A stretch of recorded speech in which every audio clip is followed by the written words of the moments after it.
jërëjëf muy Papa Latir Faye comme ni mu duggee ci émission bi nee nañu Sénégal moo ñu soxal Sénégal moo ñu ñor moo tax tey jii li ñëpp bokk dañuy xool naka lañ koy defaree ba nga xamante ni dafay jëm kanam su ko defee ku nekk ki nga xamante ni yaa ngi yeewoo ci Sénégal nga daal di ciy gis sabab nga jiite mouvement boo xamante ni dañuy wax ci wàllu justice tey ku ne justice yaakaar naa ni tey jii dafa tënku ci li nga xamante ni tey jii képp koo xamante ni rek bëgg tëkku ci état de droit foog nga ñu wax justice parce que justice dafa doon loo xamante ni tey jii mooy réglementé li nga xamante ni tey jii mooy suñu statut suñu nekkin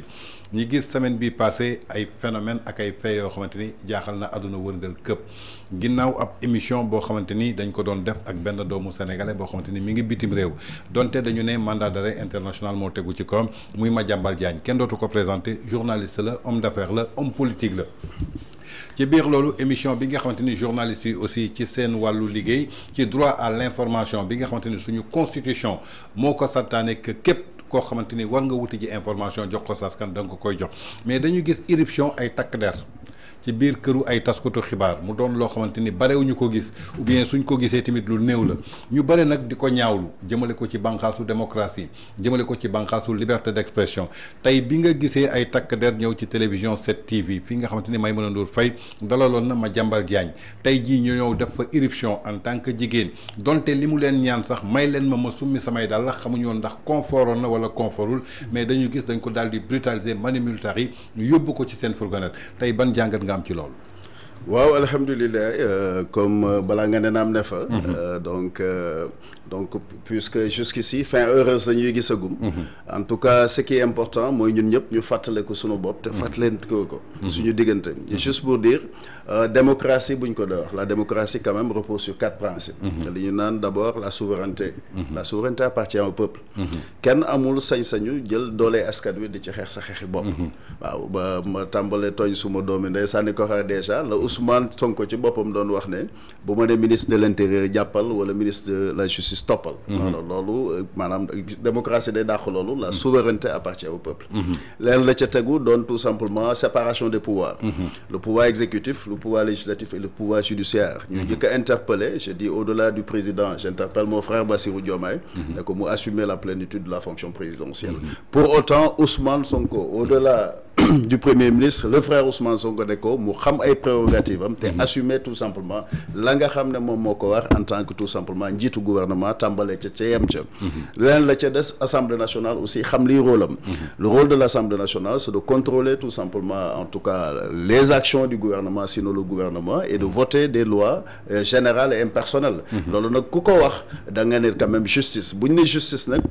justice dëkk bu mu nërmeelu dëkk ba daal di nërmeelu donc li ñuy njëkk a def mooy nuyu d'abord les magistrats la magistrature nuyu les magistrats de siège ndax gis nañ seen taxawaay tout ce qu'il faut nag par rapport à cela mooy ñun ñëpp en tant que sénégalais en tant que acteur politique en tant que citoyen tout simplement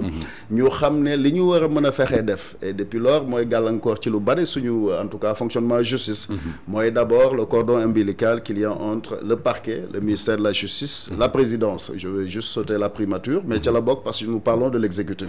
donc boo jógee ci séparation de pouvoir da nga naan tout simplement la liberté d'expression la liberté de presse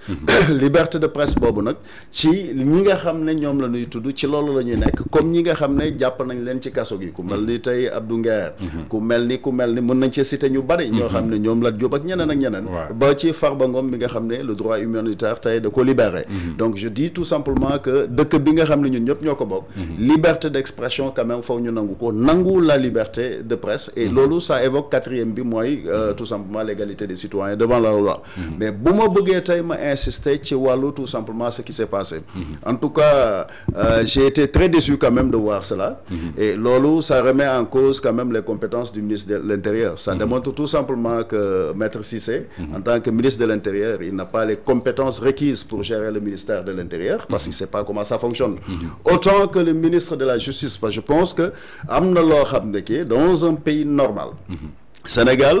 au-delà de lu ñu mën a am en tant que ressource liñ ñu nawee ci àdduna aussi buñ ko sàggane ndax foo mën a dem droit de presse dafa am droit tout simplement liberté de presse et liberté d'expression dafa am la presse au-delà de dëgg la li nga xam ne mooy fonction principale am c'est tout simplement informer juste vrai à côté de cela les citoyens ont le droit à l'information leneen la ca tegu mooy képp ku ñu tuumal am na ce qu'on appelle les droits de la défense et la présomption d'innocence ku mu mënoon di doon même recherché le plus grand coupable au monde la presse am nañu droit jox ko moom mu joxe tout simplement li nga xam ne mooy version am sa version tout simplement de tout ce qui s'est passé donc c'est avec tout simplement consternation ñu gis doxalin boobu la ca waroon a topp tout simplement c'est le limogeage tout simplement du ministre de l'Intérieur Bamba Cissé et le limogeage tout simplement de la dame là de ça me fait mal sax ñu doog a tudd da jigéen ñi ñooy suñu ndey mais nous parlons de compétences au sens propre du terme bu loolu la jàll nag il faudrait que ñun en tout cas en tant que Sénégalais comme ni ma ko waxee léegi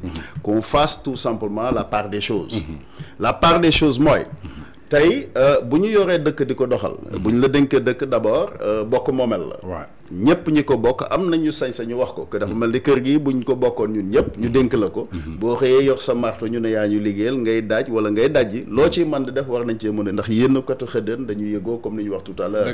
c'est aussi simple que ça donc tey ñuy masawu ku mel ni en fait Maïmouna Ndour Faye di masawu aussi Babacar Fall di masawu toute la presse di masawu aussi Madiambal ndax ku loo ci mën di dégg am na droit joxe sa version tout simplement des faits ndax nii la demee naa loolu nit ñi déglu ak àdduna juróom-ñaar di déglu ku ci ne buñ la waxee liñ lay wax nga am au moins des éléments d'appréciation par rapport ak suite bi nga xam ne bu ma sañoon xëy na duñu yegg si fii ndax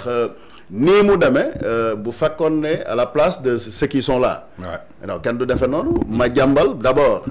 booy tere nit mu génn dëkk bi li nga war a njëkk a def ça doit lui être notifié par un juge juge boobu soit ci adresse am physique wala adresse commerciale bi nga xam ne fa la nekk te tekkiwul ne da ngay dem interpeller ko non waxatuma nag ngay def descente ci tout simplement maison d'édition maison de presse ay nit di fa liggéey nekk des entrepreneurs parce que lii nga xam ne moom la ñuy wax ci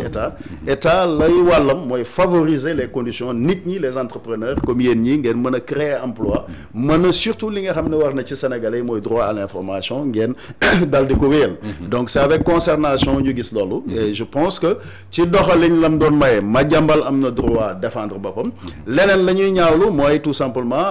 la détention plus ou moins provisoire de sa famille loolu amul sens au point que tey bu fekkoon moi je suis enseignant formateur en management et consultant en management stratégique j'ai mon entreprise à moi mais bu ma yoree suma entreprise di ko doxal ku ma ci mën a seqal part mais quand même y a un responsable bu ñëwoon ci maison d'édition fu mu mën a nekk dafa am un responsable bu fa nekk et là en tant que personne morale ci entreprise bi dedul yoon ngay ñëw ne alors diw ngay wër nga jàppale sa famille non loolu c'est pas décent parce que la justice doit être au service des hommes li ñu war a def nag la responsabilité pénale et individuelle bu fekkoon ne dafa am kenn ci ñoom ku ñu jàpp ne lii la def mais l'acteur principal ki ñu jàpp ne moom moo jiite mbir mi moom mbir mi moom la ñu tudd principalement moom moomu je pense que bu ñu sàmmonte woon ak li yoon wax de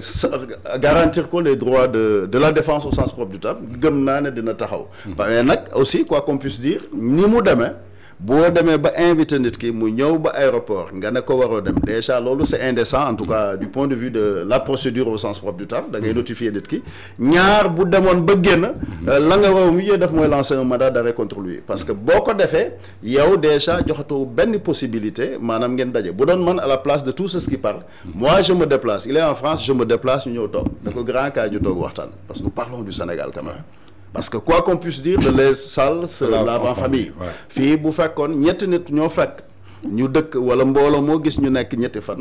bu ñëpp xëyee continuer di jubóo rek c'est parce que am na ku fa xam luy dëgg te waxu ko c'est aussi simple que ça mais encore une fois il faut qu'on respecte en tout cas les droits de la défense respecter la presse la liberté de presse et la liberté d'expression dans ce pays encore une fois ñuy masawu toute la presse et di leen féliciter ñoom ñëpp aussi ni ñu taxawee ak sénégalais ñuy taxawee ndax réew mi moom kenn mënu la ñëw jàpp na yaa moom réew mi ba mën leen a noot loolu déjà c'est un combat perdu d'avance parce que le droit tout simplement parlant de la liberté d'expression parlant tout simplement de la liberté de presse c'est un droit tout simplement universel et un droit tout simplement inaliénable réew mi kenn mënu la tere sénégalais yi wax ndax bokk moomel la d'accord comme yow